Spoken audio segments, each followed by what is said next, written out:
I'm Deepak Singhal on the behalf of Eureka Academy, Mukherjee Nagar. I'm presenting you the monthly current affairs. In this file or in this video, we will be talking about the January current affairs, January month. The January month is comprising of 70 to 60 topics of current affairs, which is very important for all kinds of government services, including UPSC, SSC, CGL, KVS, and every government services in between. Let's start with the very first topic of January month current affair. The first is the International Holocaust Remembrance Day. इसको हिंदी में अंतर्राष्ट्रीय प्रलय स्मृति दिवस कहा जाता है. इस दिन को अब 27 जनवरी को हर साल मनाया जाएगा. 27th January. It is celebrated, which marks the anniversary of Allied liberation of Nazi-occupied Poland. अगर आपको याद हो तो सेकेंड विश्व युद्ध के दौरान द सेकेंड वर्ल्ड वॉर के टाइम में, जिसका टाइम पीरियड 1939 से 1945 में था, इस टाइम पीरियड में जर्मनी और सोवियत यूनियन के एक संघ ने पोलैंड को ऑक्यूपाई किया था सितंबर 1939 में, जिसमें 1.1 मिलियन जूस मारे गए थे. इसी की याद में अंतरराष्ट्रीय प्रलय दिवस इंटरनेशनल होलोकॉस्ट रिमेम्बरेंस डे 27 जनवरी को मनाया जाएगा. The next topic is the Food Safety and Standard Authority of India. The Food Safety and Standard Authority of India, जिसे हम फसाई के नाम से भी जानते हैं, यह संघ या ऑर्गेनाइजेशन भारत में सभी अंतरराष्ट्रीय नॉर्म्स जितनी भी फूड से रिलेटेड है उसको राष्ट्र के लेवल पे एनफोर्स करने का काम है इसका. सभी फूड स्टैंडर्ड्स को चेक करना और वो स्टैंडर्ड्स आपके लिए सही है या गलत, उन सभी को लागू करने का काम है फसाई का. अभी इस संस्था में स्वच्छ भारत यात्रा चलाई.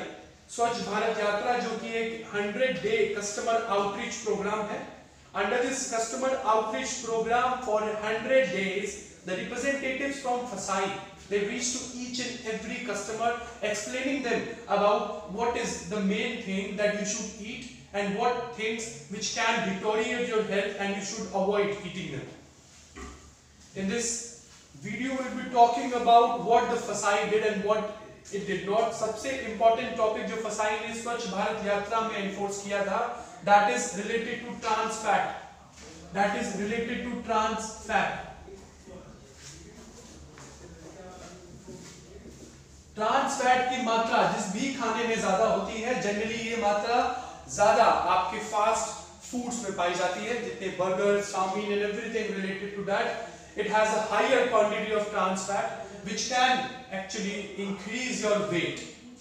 Obesity का मेन कारण है trans fat. इसी मात्रा से युक्त इस खाने को बनाया जाता है. इस खाने को बनाए जाने के लिए ये प्रोग्राम चलाया गया, स्वच्छ भारत प्रोग्राम. इस प्रोग्राम में एक रिपोर्ट प्रदर्शित हुई. इस रिपोर्ट में बेस्ट स्टेट, ऐसे कई टाइटल्स कई स्टेट्स को दिए गए. The first is best state overall. According to Swachh Bharat Yatra program, the best state overall title is given to Tamil Nadu. Please note down, this is very important report. According to Swachh Bharat Yatra report, which is published in the year 2019 January, conducted by FASAI, the best state overall title is given to Tamil Nadu. The best state with a population above 3 crores is given to Gujarat, Madhya Pradesh, Uttar Pradesh and Maharashtra.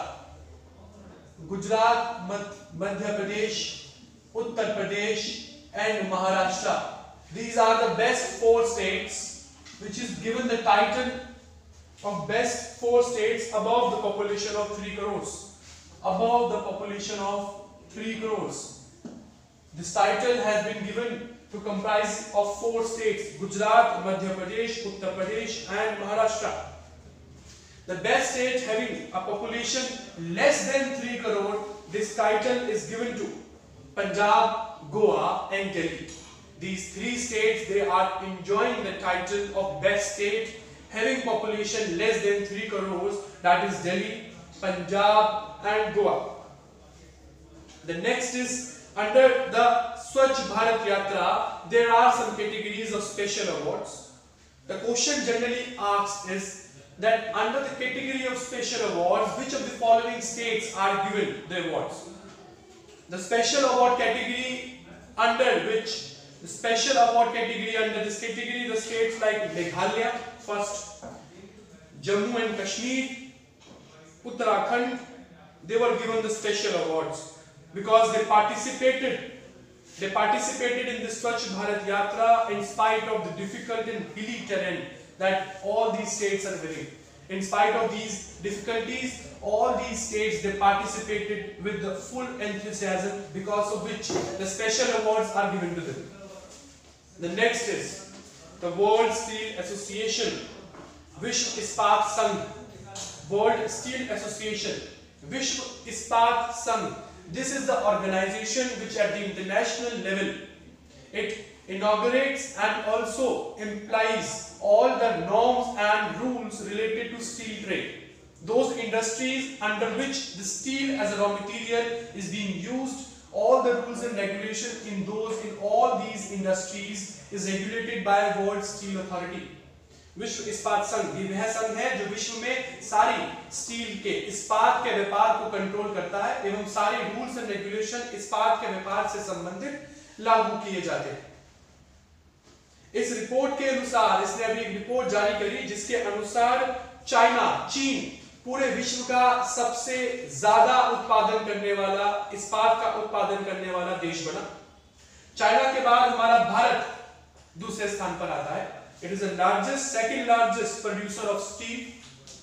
इस report के 2018 की report के हिसाब से China के बाद Japan था। Japan को रिप्लेस कर इंडिया अभी दूसरी कैटेगरी में आया है इसी साल। Next, the first ever International Day of Education was celebrated on 24th of January 2019.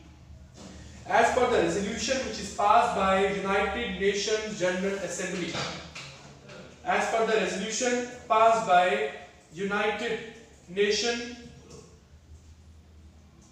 General Assembly, हम बात करेंगे दुनिया में सर्वप्रथम ये दिन मनाया गया 2019 को। डेट है इसकी 24 जनवरी 2019। इससे पहले आज तक कभी 24 जनवरी 2019 को इंटरनेशनल डे ऑफ एजुकेशन नहीं मनाया गया है।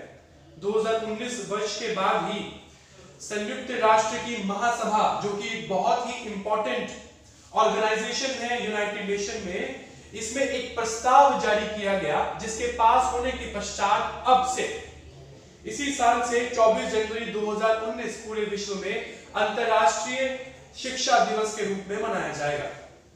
Next, India's fastest indigenous train 18 has been named as Vande Bharat Express, which will ply between Delhi and Varanasi, whose services are opened on 14th February. Bharat की स्वदेशी अपनी सबसे तेज चलने वाली रेलगाड़ी, जिसका नाम ट्रेन 18 था, इसका नामकरण वंदे भारत एक्सप्रेस के रूप में किया गया। यह रेलगाड़ी दिल्ली से वाराणसी के बीच की यात्रा कवर करेगी। दिल्ली से वाराणसी, इसकी यात्रा, इसकी सेवा सभी उपभोक्ताओं के लिए 14 फरवरी को शुरू की गई। Next, the chief minister of Orissa announced the Jeevan Sampark project of Odisha for the welfare of tribal communities. This is a very important project which is regulated by a state government like Odisha. Jeevan Sampark project.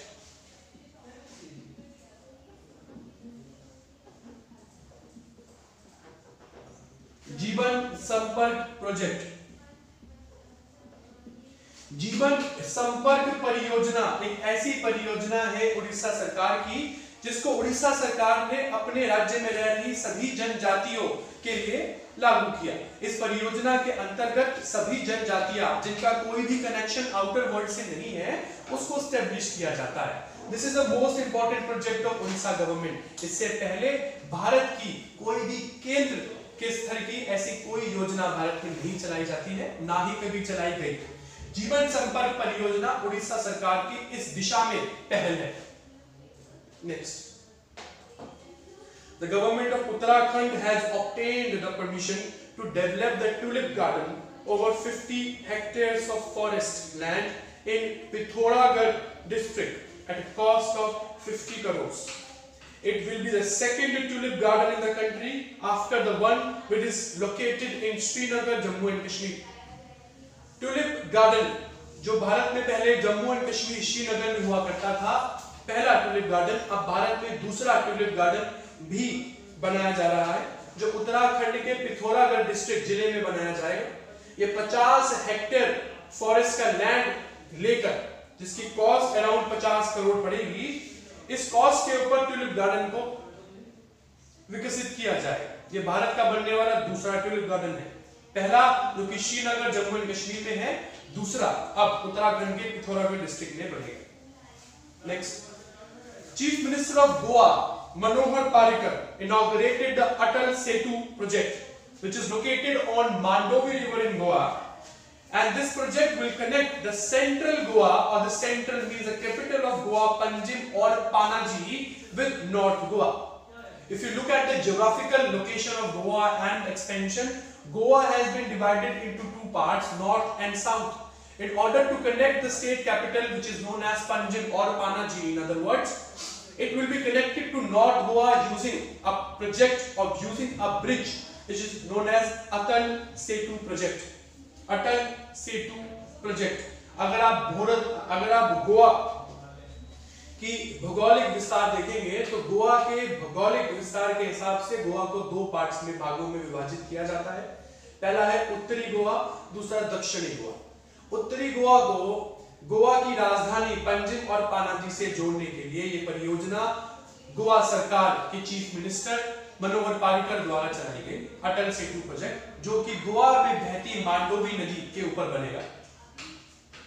Next, government of Madhya Pradesh has announced the युवा स्वाभिमान योजना in order to provide the employment for the unemployed youth from the economically weaker section of the society. This aims